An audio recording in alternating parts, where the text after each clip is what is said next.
घरोई school षष्ठतम वार्षिक उत्सव में जोगदेले आईन मंत्री। खोर्धा जिला नाचुणी राजपथ कड़े अग्रणी बेसरकारी शिक्षा अनुष्ठान षष्ठतम वार्षिक उत्सव महाआडंबर पालित हो। विद्यालय अध्यक्ष सुरेश कुमार दास अध्यक्षतार अनुष्ठित वार्षिक उत्सव में मुख्य अतिथि भाव मान्यवर आईन मंत्री पृथ्वीराज हरिचंदन, सम्मानित अतिथि भाव प्रतिष्ठित कंठशिल्पी बर्नाड़ी होर्ता, मुख्य वक्ता भाव प्रतिष्ठित आंकर संग्राम केशरी षडंगी और अन्य अतिथि माने उपस्थित थे। विद्यालय विभिन्न प्रतियोगितार कृति छात्र छात्री मानक पुरस्कार प्रदान करथिले।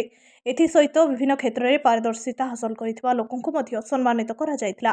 परिशेष में विद्यालय परिसर में रंगारंग सांस्कृतिक कार्यक्रम अनुष्ठित होता। उक्त उत्सव में शह शह संख्यार लोक मैंने उपस्थित रही कार्यक्रम को उपभोग करथिले। खोर्धा जिला प्रतिनिधि संग्राम रणा की रिपोर्ट, प्रयाग खबर।